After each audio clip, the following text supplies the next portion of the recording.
Contrary to reports, Jason and Aponte and I were not on a flight to Toronto today. We're actually here right now, ready for a New Sprint Right Option podcast. We even brought a friend along, so check it out. New Sprint Right Option podcast starts now. Welcome, everybody. We are live. My name is Jason Aponte. I am Andrew Pasquini. We're working. That's it. We're working over here. That's it. Let's go Niners. Let's go Niners. Sprint Right Option podcast. Oh my goodness. We are live. It's a new episode of the Sprint Right Option podcast. I am Andrew Pasquini, joined as always by the beautiful somebody who he were on a plane. I would track it all day just to see where he was. It's Jason Aponte. How you doing? What a day. And it's still not over with this whole, and obviously what Andrew's joking about is the Shohei Otani debacle, or I don't know. Either way, these off seasons with different sports have become more and more fascinating, and the way that things are coming out. So it's insane to see people glued to what jet left where they're going, who's operating it. It's been, as a Yankee fan who has Juan Soto and doesn't really have to worry about signing anyone else. It's been fun to just watch on the back end. Yeah, no, it's second year in a row we've had a big free agent report be missed. Remember last year, John Heyman with Arson Judge to the Giants. Judge. And now this year, just today's debacle. It's weird. It's almost like Shohei asked to keep everything private, and nobody knows anything unless Shohei says it. But this isn't a San Francisco Giants Shohei Otani watch. I'm actually using this today to get away from it because my favorite team is involved in all of this. We have a very exciting episode today for you guys. We're going to have Mookie Alexander, Field Gulls, joining us here at some point here in the next few minutes. We'll ask him all our questions about the Seahawks because I've had great difficulty previewing a game that happened 2 weeks ago. There's not much new that can really happen outside of injury reports and little reports here and there, which we're going to talk about to open the show while we wait for Mookie to join us. So let's start with the news that really affects the team on Sunday. That's the injury report. Never a good thing. And there's a lot of names here. Eric Armstead, he's going to be out. He might miss the next week or two with a foot and knee injury. Ross Dwelly is out. Elijah Mitchell's doubtful. Ray McLeod is out. Darrell Luter is doubtful. Spencer Burford is also doubtful. It's a pretty big injury report, to be honest. But I think the biggest one is Eric Armstead. I've said before that I think the addition of Chase Young and the reboost of this defensive line, Eric Armstead is going to be the biggest beneficiary. He has been that, in my opinion. But Niners have Javon Kinlaw behind him. They have Kalia Davis, who had his first career sack last Sunday, maybe trend of right things. What are your thoughts on the injury report came out, knowing who the Niners do and don't have on Sunday? Well, there's never a good time to lose Eric Armstead, but from all indications is that it is something that isn't going to be serious or anything like that. And, Javon Kinlaw's played very well, and I think the 49ers have enough defensive linemen to overcome his absence. I'm not going to sit here and act like it's a nothing burger, but it is something that can be overcome, especially with the way that the defensive line has played recently. I believe Kyle Shanahan said that this was the best that he saw the defensive line against Philadelphia. So not downplaying that at all. I'm just going to say that I think they have enough to overcome it. And as far as the other things, I think the Spencer Burford thing is really, really interesting because Burford didn't play last Seattle game, which was 2 weeks ago. And it's almost like he's absolutely avoiding it. And, we'll wait to get into the preview, because I just watched the tape last night and, we're in the same group chat and I was texting you things that I'm just like, oh man, I forgot. And I think there were certain things that we forgot because the 49ers just scored as many points as they did in that game. But man, there was some Seattle defenders that were playing very well against that interior. And I think that's part of a little bit of the concern that I have in this game. But yeah, look, even with these people missing, I think the 49ers are going to be fine in this one. But if there's ever a good time, it would be against Seattle, then against Arizona, and hopefully you have everybody back for the big Ravens matchup. So we'll see how that goes. Yeah, we'll definitely see. And yeah, you mentioned no Burford the last time these two teams played. Kind of like the last time as well. Geno Smith is questionable with a groin injury. He might not play. I'm not going to take too much stock in what Pete Carroll said today. Just prepare for Drew Lock or Geno Smith. I feel like that's been a talking point of this rivalry really since Geno's taken over. I feel like there's always been a tease of Drew Lock over Geno Smith. So we'll see what happens with that. Obviously, I think if the Seahawks are missing their starting quarterback, that's probably a bigger injury than anything the Niners are going to have to deal with on Sunday, especially going up against a team like the San Francisco 49ers. So there's that. There's the injuries just really quick. There's a new San Francisco 49er as well, Jason Aponte. The Niners signed Logan Ryan, a name that a lot of people I think are familiar with. He's been around for a hot minute. He hasn't played in 2023 yet, but he's on his 7th, 8th, 10th year, 11th year in the NFL. This is going to be his 5th different team: New England, Tennessee, New York, Tampa Bay. A little bit of experience at both cornerback or safety. I'm curious to see what the Niners use him as, because I feel like there's really a case to be made for both, but I feel like safety is probably the safest bet. There we go. It's very smooth there. Words are great on podcasts. But yes, exactly. Words are fantastic. I don't have to write them, got to say them. Jason, I'm 50-50 split on this. I'm in the belief of if a bigger name or somebody you think is a bigger name is available in December. Charlene, thank you. Let's go Niners. FYI, baseball isn't a real sport. LOL. Appreciate it, Charlene. She's not lying. Ryan, it's definitely not a real sport. Yeah, it's funny that wherever Shohei signs is going to determine whether baseball is a real sport, and I think that is way bigger and it's untalked about. Well, without a doubt, yes, absolutely. If it's Toronto, maybe lesser of a sport, not as less of a sport if it's LA. But kind of my opinion on these signings in December when it's a veteran name that you're familiar with. I'm in the bank of, well, nobody else had him. There must be a reason he's available. What's your thoughts on Logan Ryan at this point, not playing a game 2023, and what he can offer to the 2023 49ers? Well, obviously he has 2 Super Bowl rings, so you have that sort of pedigree when it comes to that as well. The 49ers right now have a ton of cap space that will roll over, but this will not count towards that, right? Logan Ryan is a right now type of move. So it won't affect anything going forward. I think we forgot that George Odom is going to be out for a long time with that bicep tear. So it's really depth, and I think it's a safety. I do want to talk about something that I feel like is an overblown point narrative. I don't know where it started. I don't know why it started. But I think the narrative of that Logan Ryan has been signed because the team is concerned about Jair Brown's tackling is absolutely insane. And you look at his numbers, and he's got about 140 snaps in the last 3 games. He has 3 missed tackles. And the funniest part about it is when Talanoa Hufanga was playing, early on in his career, he missed a ton of tackles. And there was never any talk about, well, they've got to find someone to replace him. This is purely depth. I don't understand where this narrative about Tig has come from, because he missed 2 tackles on Sunday and 1 in the week before, but he didn't miss any against Tampa Bay. This whole Jair Brown missing tackles thing has got to be one of the most overblown, not sure where this is coming from narrative. And if it feels like it's coming from a place of, we've got to find something to complain about on this team, rather than just taking it as he's a young guy who will figure it out, who's actually played very well. He's played fine. Yeah, if it was about the missed tackles, wouldn't Logan Orion have been signed like 6 weeks ago, and we were concerned about the Amador Lenoir's missed tackles? Like, I don't think, especially with what you did. I know he's a 3rd round pick. The Niners did trade up to get him, though. With how much the Niners gave up for Jair Brown, this is not going to be he was thrown into a situation he wasn't expected to be in, and it didn't work after 2 games, so we're replacing him. I don't think it's that type of thing. I just think it's bodies, man. It's December, Jason. Dare I say, football is a violent sport. People are hurt at this time of the season. You need bodies, and that's what I think Logan Ryan's going to be. I'm sure you're going to see him in a rotational sense. I think if he's on the active roster, I don't think he's going to have a 0 snap game or anything like that. I just think it's going to be a rotational, nothing big. I mean, but then again, I'm going to say this, and who knows, maybe Logan Ryan makes an interception in the NFC Championship game in Philadelphia to put the game away, something like that you don't really think of. Maybe there's something of value there, but for now, man, it's a body. it's a body on a team that has a few injuries in the secondary with Odom, with Hufanga, with Luter a little bit. I know he just got activated, but already on the injury report. Not losing too much sleep over it.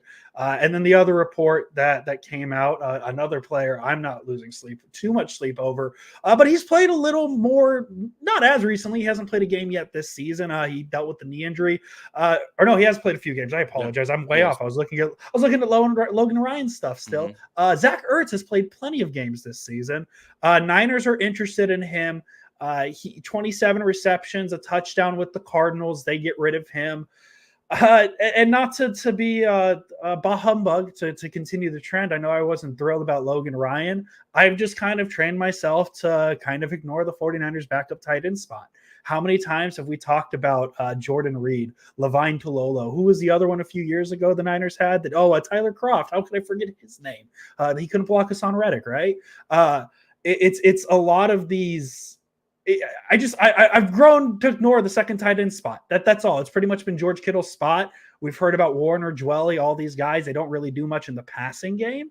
They do more in the blocking game. I don't know what Zach Ertz is going to do for this team right now.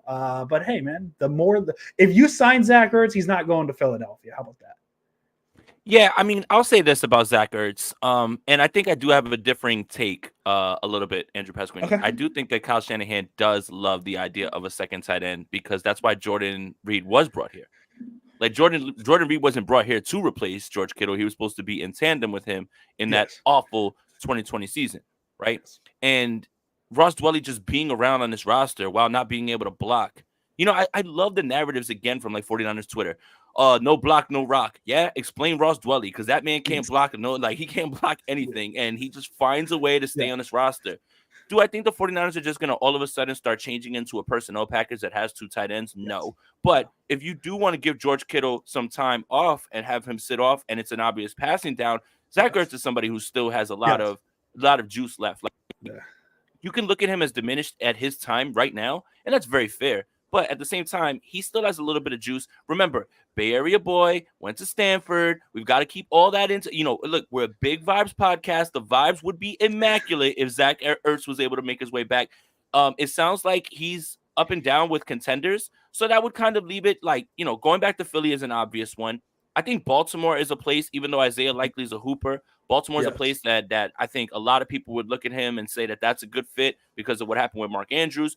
And the 49ers would likely take a look at him. It's not something the 49ers need to do. But again, if Ross Dwelly is going to have an IR stint for 4 weeks, Charlie Warner can't catch a cold. So you can't throw him the football either. That's not his game. I think for me, it's more about contenders. We're in December. There's guys that want to contribute. And how these guys who are being signed, what is the snap counts that they're desiring? Are they there to chase a ring? I think everybody's kind of looking at the 49ers right now as a team, at least in December 8th, that's going to be playing deep in January and hopefully in Las Vegas in February and not the Pro Bowl. Yeah, this whole backup tight end thing could have been avoided if they just fulfilled the Pitts and Kits prophecy a couple of years ago with the third pick. But here we are. If Atlanta wants to get rid of a tight end that they don't use, I know a place that we can use him. Absolutely. Arthur Smith, I get it, man. Having good players and not using them, that's a big brain move. I never would have thought. I would have never have thought to not throw the ball to Kyle Pitts and not use Bijan Robinson. Like I think that is the type of advanced thinking that gets you into the Hall of Fame, in my opinion. Yes, absolutely. All right. Well, we're going to end the Pitts and Kits talk for fun. Let's talk 49ers Seahawks. And I can't think of anybody better to talk about 49ers Seahawks than Mookie Alexander from Field Gulls. We appreciate him joining. We can't see the logo. I saw the logo backstage. I do appreciate that. He knows he's going on a 49ers podcast as a Seahawk guy, but he's got the proper throwback gear on. That's a great way to get yourself in our good graces as a throwback Seahawks stuff. Mookie, how you doing on this lovely Friday evening? I'm doing all right. I mean, it was a choice between the throwback or me just waving a white flag. I mean, either way could have worked. But the throwback is going to endear myself to Seahawks fans as well, because let's be real. Whether you love or hate the Seahawks, those throwbacks look so cool in both games. Nice. I want to ask you, Mookie, real quick. The Niners wear their 94 throwbacks on Thanksgiving. And you guys don't wear your throwbacks to go against that and kind of, because remember, the Seahawks were in the AFC West at that time wearing those. The scheduling people and how they schedule these jerseys, I just want to have a talk with them, because literally one of the cleanest throwbacks and then one of the cleanest throwbacks on the other side, and then you allow them to wear it on Thursday night against the Dallas Cowboys. It just bothers the hell out of me. It felt like it would have been a way better use on Thanksgiving. Yeah, they insist on the action green, and I made a vow to not diss the action green after I think they won a game that looked impossible to win. Might have been the Minnesota game a couple years back. But now that they've lost, I think 3 in a row, wearing some form of action green, we can put that one to rest and just go with the throwbacks as the primary alternate. That's what I thought.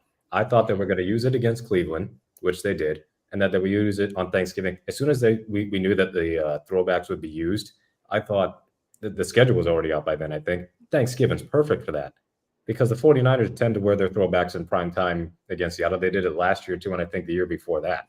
So that could have been elite uniform matchup. Yeah, the Niners slick throwbacks, and you got 2 throwbacks. You can have you could go even further back, but yes, the Seahawks throwbacks were an absolute hit. The way that they unveiled it, and the way that it just looks so sleek.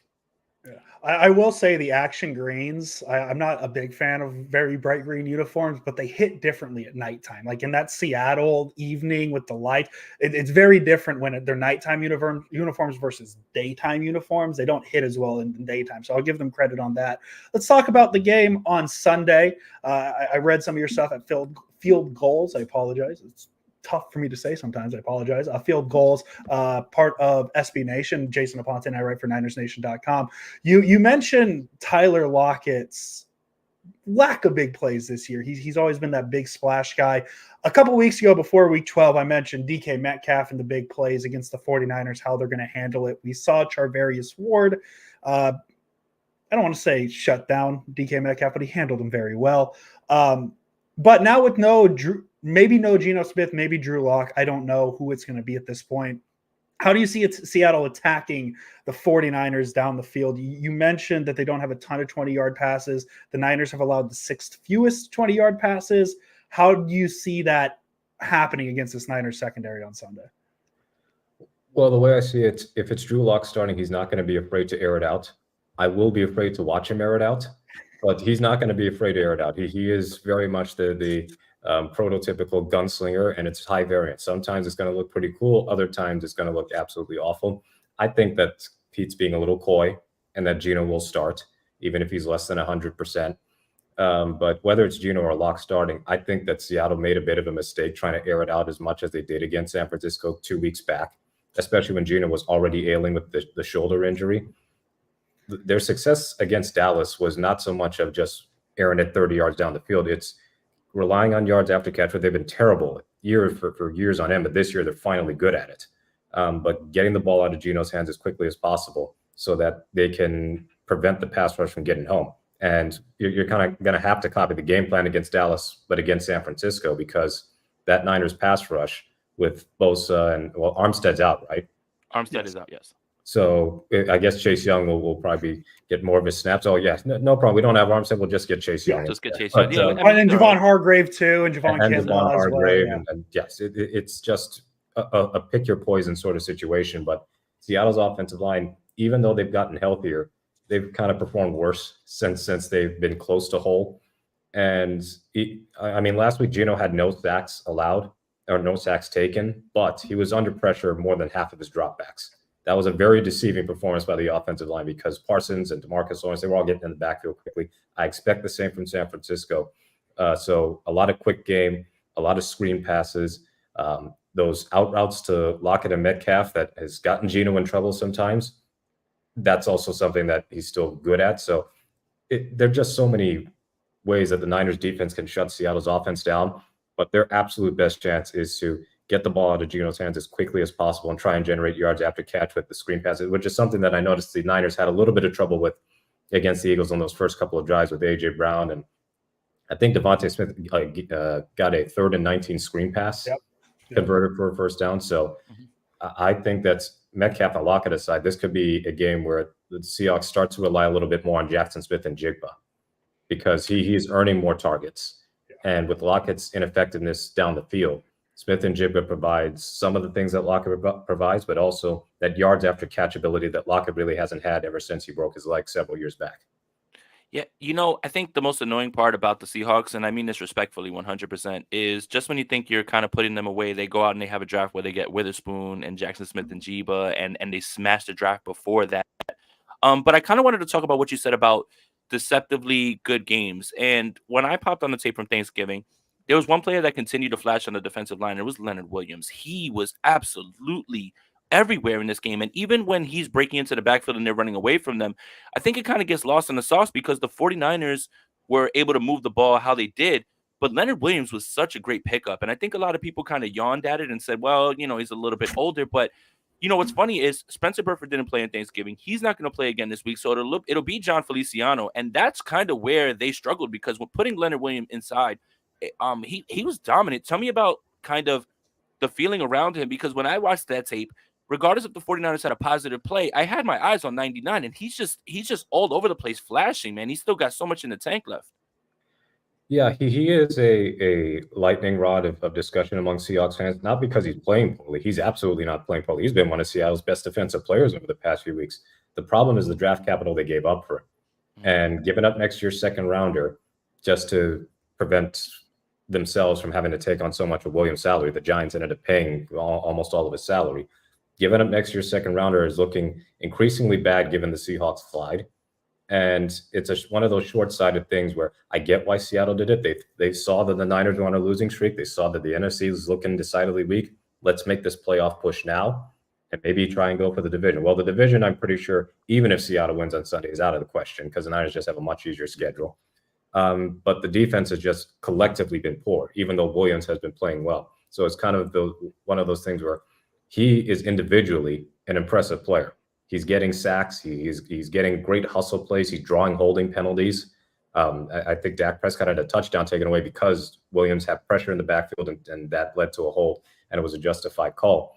But is he making the defense better? Unfortunately, no. And that's not his fault. That's the fault of the fact that the team has just kind of collapsed around him. So Williams has definitely become one of the more integral parts of Seattle's defense, especially on that interior where they really didn't do much in the offseason. Mario Edwards, good contributor. Jaron Reed has exceeded expectations in his return to Seattle.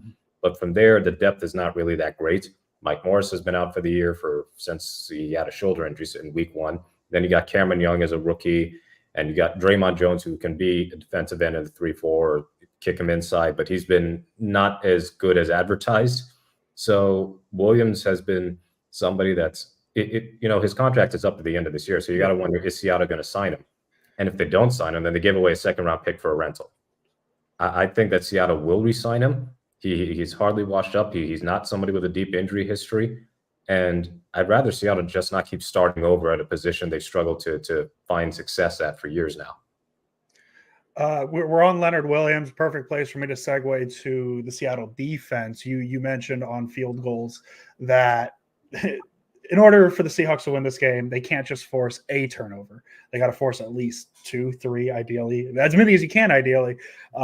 You mentioned that in the last 4 games in this little streak the Niners have had, Seattle's -7 in the turnovers. The only turnover forced is the Jordan Brooks pick 6 we saw.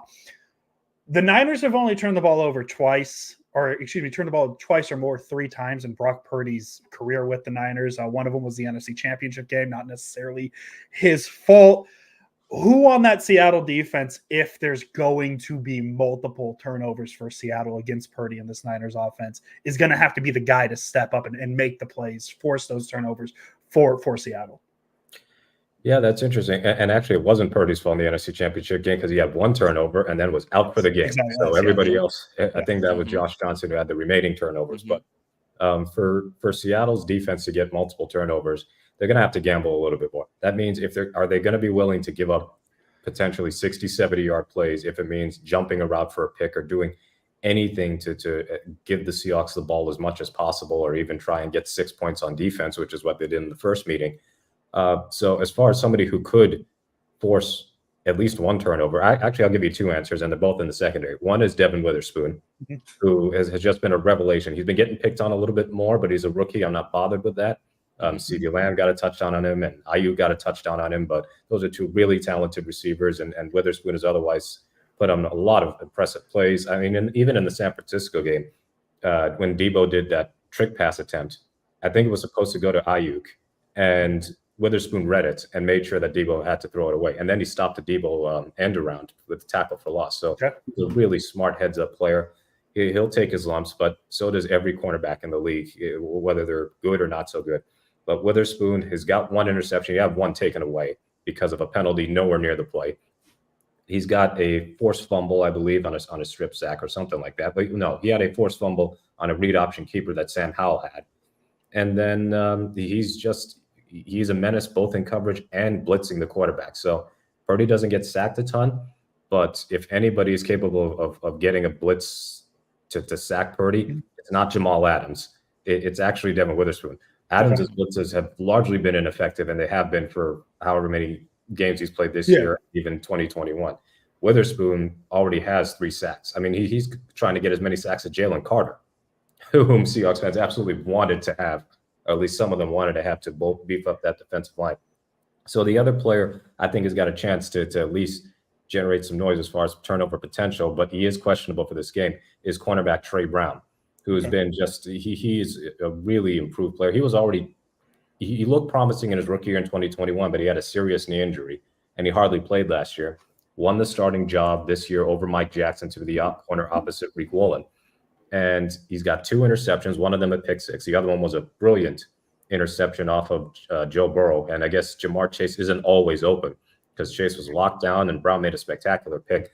And Brown has also got a couple of forced fumbles, including one on Odell Beckham Jr., which Seattle gave right back anyway. But Seattle is just not a team that forces a lot of turnovers. And the ones that they have been in bunches, like 3 against Cleveland, 3 against the Lions, 3 against the Giants. And you're looking at 2 bad offenses in the Browns and Giants. And then the Detroit Lions, it's kind of a weird outcome there because the Lions are not that reckless. But yeah, Seattle just needs a miracle, and they need their secondary really to step up, because I don't think that pass rush is going to have that ability to get home on a consistent basis and get strip sacks or anything. And, obviously, aesthetic jerseys aside, I think you have some of the 2 coolest names in the secondary, Michael Jackson, Kobe Bryant. Like, I just don't understand how on Vibes they just don't get to play a lot more. But I wanted to actually talk as the resident receiver guy on this podcast and around here. I absolutely adore watching wide receivers. It's my favorite thing to do. DK Metcalf is insanely talented, and I think there's no way to sugarcoat that. But how frustrated are people with at times where he just loses everything and he just never keeps it together at times, and he gets out of his game? Because when he's right and he's playing well, you get what you get against the Dallas Cowboys. And Deron Bland was setting the world on fire. DK Metcalf made him look like a guy who's just some regular guy on the street. Is it frustrating to know that there's such a talented player on the roster, but yet at any moment it feels like he can kind of fly off the handle, and it might even be something really small that sets him off? Yeah, with Metcalf, there have been some frustrations among Seahawks fans to the point where some fans want DK traded. But given the wide receiver situation, given Lockett's age, I don't think I want to see DK get traded. And I don't know what he would necessarily fetch. Like, fans are hilarious. It's like, DK's overrated. He's this, he's that, he's a diva and all that. Also, I want multiple first-round picks for DK Metcalf. Like, that's not how the world works, man. Yeah. So, but with DK, he's been a consistently good to very good receiver, and sometimes he's great. There are a couple of things with him in terms of his concentration, his ability to hands catch, his ability to do contested catches, and also some of he's a physical freak almost to a fault, which means that 3-cone time in the combine kind of matters when it comes to his route running and other things that you can do and can't do with DK. So there are some things that I think limit him from being a clear-cut top 5 receiver, somebody who would be in that category with Chase and Jefferson and the list goes on and on, Devontae Adams, Tyreek Hill, you name it. But he has been a net positive for the Seahawks basically throughout his entire career. And for as much as there have been, as we've seen some frustration from fans with Metcalf and the penalties he's committed, he's been a lot better with not getting penalized. And I think that the sign language learning he's been doing, I have to say that's really cool. That's one way to let your hands do the talking. That's really cool. I can't lie about that, honestly. That is next level thinking. we got to get DK Metcalf to work with Dre Greenlaw, because like I feel like a lot of what Jason was explaining of the physicality and Mookie mentioning the penalize, like that's what Dre Greenlaw's got to learn, to a point where I'm defending Big Dom, the Italian, that stay off the sideline, I guess, but Dre Greenlaw set up that whole situation. So kind of funny that the two rivals have similar players in Metcalf and Greenlaw in terms of the don't get penalized. It'd be really cool. Right. Jordan Elliott Sports, we call him Seattle Jordan. This our resident Seattle fan. I bet whatever team he roots for is pretty darn good. We like that. Thank you, Jordan, for the comment. My last question I had, not necessarily about the game, more of my delusions, and I want to see what the pulse of Seahawks fans are on this. As a Niner fan, I've been abused by the team up north for about 10 years now, to a point where the 49ers have won 4 in a row. They look for their 5th consecutive win against the Seahawks, would actually be the longest streak for the Niners in this rivalry. To a point where I was talking after Thanksgiving that, and in case you're wondering how much Russell Wilson has hurt me personally, that I've thrown the idea of, are we at the start of maybe a Brock Purdy type dominance of the Seattle Seahawks, like we saw Russell Wilson dominate the 49ers? I am asking you, Mookie, is that me being delusional? Am I just being a delusional 49er fan showing you how much the Seahawks have hurt me? Or is this something that's kind of maybe leaked into some Seahawks fans' mind with this very small 49ers domination of this rivalry? Well, my reaction to the 49ers dominance, having enjoyed for the most part the Seahawks winning against San Francisco, even in that 2021 year where the Niners almost made it to the Super Bowl, the Seahawks still swept them, and Seattle was 7-10 that year, but that was with Russell Wilson. But in recent times, this is one of those classic cases of ain't no fun when the rabbit got the gun. So this has been a humbling time for Seahawks fans, because especially this year, there were definitely some fans who thought with the moves that they made in the offseason and the success of last year, plus the draft class and other things, and the unknown of whether Brock Purdy would actually be more than just a flash in a pan, are the Seahawks trying slowly catching up to the 49ers. And to be fair, it's not just Seahawks fans. Louis Riddick and some other national analysts were buying into the Seahawks hype as closing that gap on San Francisco. But I've been more reserved than others because I feel like there's still a massive talent gap. So for Brock Purdy to dominate the Seahawks, yeah, that seems likely. And it's less about who the quarterback is for Seattle and more about the defense that Seattle doesn't have. Because the old rivalry days, the Seahawks and 49ers both had wonderful defenses, such that it was amazing if either team gave up a 25-yard play. Like that was the NFC version of Ravens and Steelers. Yes. And then when the Niners faltered and dropped off significantly, you got Chip Kelly and the master himself, Jim Tomsula, out there. Then Seattle had it rolling. But Kyle Shanahan, over these last few years, when his team is healthy, Seattle's had pretty much no answers. The most recent wins for Seattle, you've generally seen either the quarterback get hurt or Deebo Samuel's not playing or George Kittle's not playing. But when everybody's available for the 49ers, the Seahawks just don't have any answers defensively. So the only way the Seahawks can really close the gap on San Francisco, besides, a quarterback who's better than Geno, who I think is at least average to above average. He's not elite, but even if he was elite, there's just still too much of a gap between what the Niners offense can do versus the Seahawks defense for it to matter. So like even if Geno balls out on Sunday and he looks like he did against Dallas, it may not matter because Shanahan has just got Pete Carroll in a half Nelson. Finally, it's a mismatch schematically because the players are just out of position. They're giving up wide open receivers. The rushing lanes are massive, whether it's McCaffrey or Elijah Mitchell in the backfield. So he just has not figured out, and I mean Pete Carroll or any of his defensive coordinators, how to slow down the Shanahan offense on a consistent basis ever since they've essentially had the power up of bringing in McCaffrey. So I have one more question before we get into the predictions. And again, thank you so much for on short notice making time for us as well too. But the overall direction of the Seahawks, right? Geno Smith has the season that he does. And I think Seattle was wise to bring him back. And when you look at the money, everyone says, well, how much is that? Well, that's kind of the going rate for a quarterback. So that's not really something. And it didn't seem like it hampers you going forward.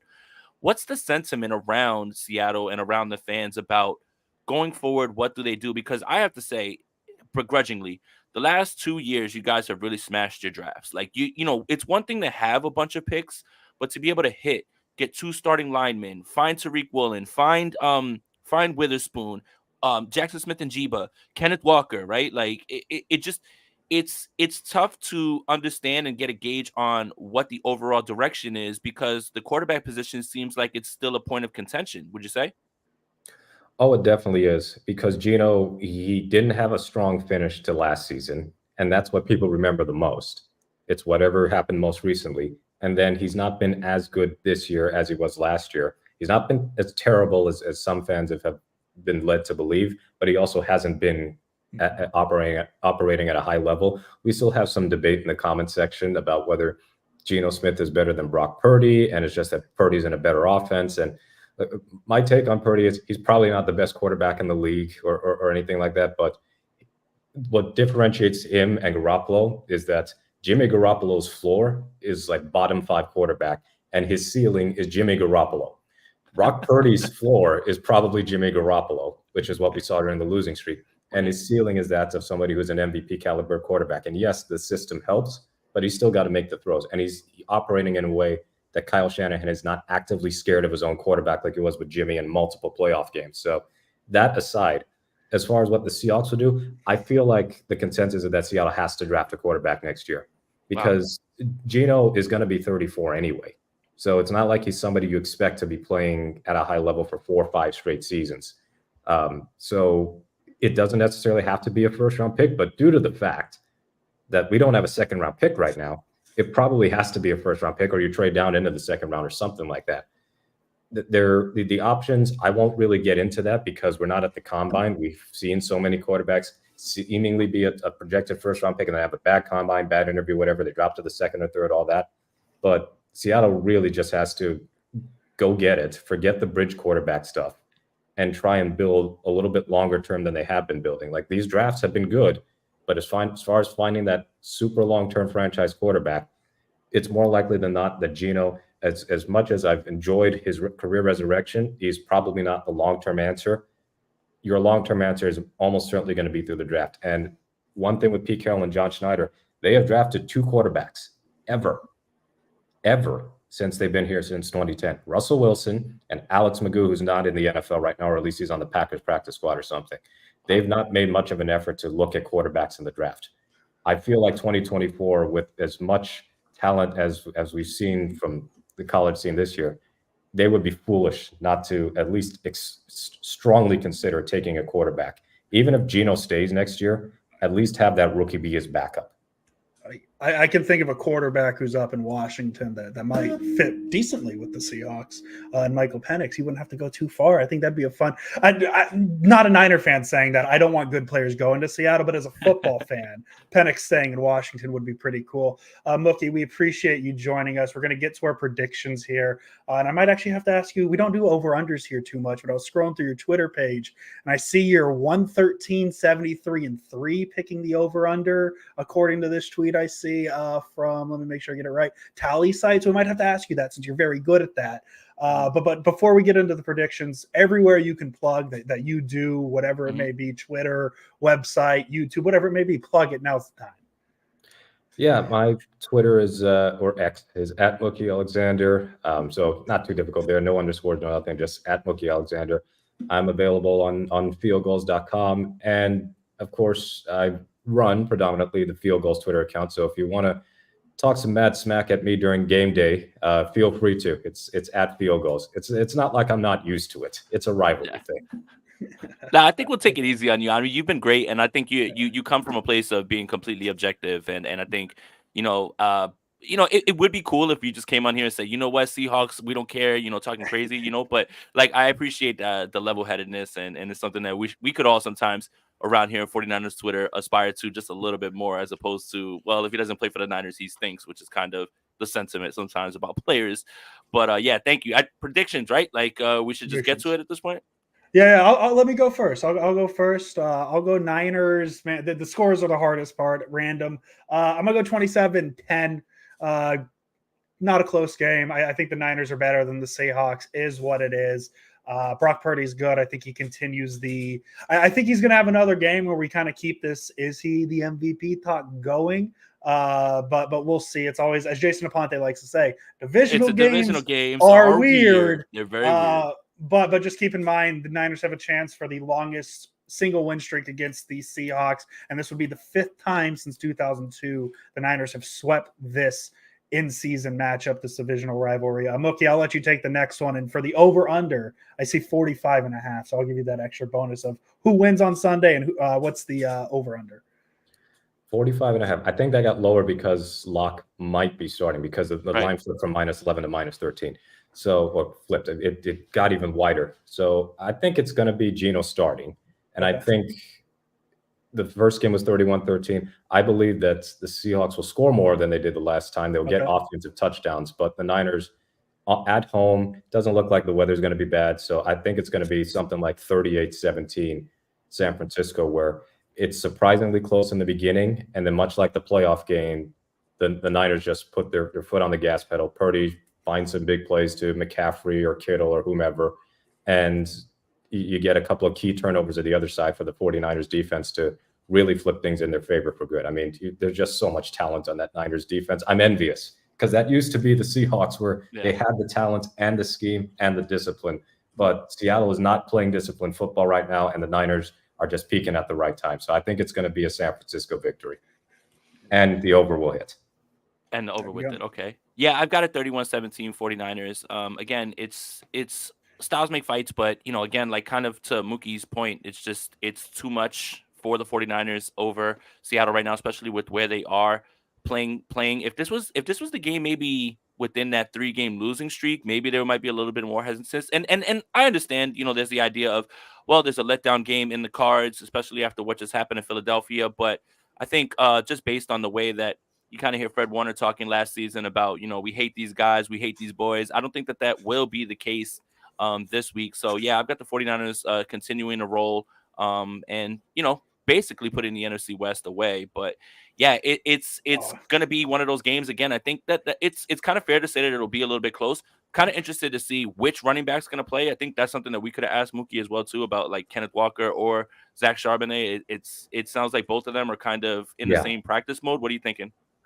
Yeah, it looks like they're both going to play, which is a miracle because whenever Pete Carroll says of somebody on the Seahawks that they have a legit injury, we're ready to plan their funeral. So Kenneth Walker only missed 2 games with that oblique strain, so it looks like he'll play. And they're going to have to rely on those two because it's going to be a tough time for Seattle's passing game to generate any consistency. So that's going to be a big boost to get Walker and Charbonnet back because Walker provides that little bit of extra athleticism and speed that Charbonnet doesn't quite have. But hey, the Seahawks might be the 49ers' best friend the week after because if Seattle drops that game as expected, Seattle's hosting Philadelphia on a Monday night. Suddenly San Francisco's in line for that 1 seed because they would have the tiebreaker on either Dallas or Philadelphia. Yeah. So you might be pulling for us on Monday night. Oh, yeah, absolutely. We had that issue with the Cowboys Seahawks game on Thursday last week. Niner fans saying can't cheer for the Cow. It's like, no, like Seattle's still in this. Like so, yeah, it's gonna be the same thing. Mookie, one more thing, real quick, Mookie. I wanted to ask you before we go to one more thing. Just I don't know who you need to speak to because sometimes we make the joke that Kyle Shanahan watches our show and they absolutely listen to us. Just that quarterback pass with the 4 running backs in the backfield that DJ Dallas had when Trey Lance was a starter. Like maybe just rip that one out of the playbook and never use that one ever again. When he threw the interception. Yes, my biggest fear is that me writing up that the Seahawks need to take a gamble on defense means they're going to take some gambles on offense. It's going to be some of the worst trick plays we've ever seen. I mean, it can't be much worse than whatever the Bengals are doing on Monday night, but it definitely can get worse than just throwing directly to a 49ers player with your 3rd string running back. So I hope none of that cute stuff is involved. Like just run a normal NFL offense. Like Fred Warner's already the best middle linebacker in the league. Don't make it even easier for him. He's not going to be fooled by such nonsense. Final question before we get out of here then. When's the big special teams play the Seahawks are going to have against the 49ers? Because that always happens too. Yeah. Now that, if they can do a fake punt like they did with Travis Homer a couple of years ago, like that would be cool. Maybe it's fake punt time because whenever Pete seemingly has his back against the wall, he tries to do something fancy on special teams, not necessarily with his offense. So Jason Myers going to get that flip on a 30-yard field goal over the head, run it in or something. Yeah, he might. Well, currently he's not doing well kicking field goals, so maybe you can go run for first downs instead. Oh, we talking kicker hate? Oh man, this guy's right up my alley. Let's not do that. He's gonna yell. We're gonna be here another 20 minutes. We got to get up out of here. Mookie, as always, we really appreciate it, man. You're invited anytime. Talk Seahawks, talk Niners, whatever it may be. Go follow him on Twitter, X, whatever you want to call it, at Mookie Alexander. Go follow him at fieldgoals.com. Mookie, we really appreciate the time. Thank you very much for joining us today. Thanks, Mookie. Appreciate you, man, especially on short time like that, man. Appreciate you. Great to be on, fellas. Thank you very much. Thank you very much. And Jason Aponte, as always. Let's go Niners.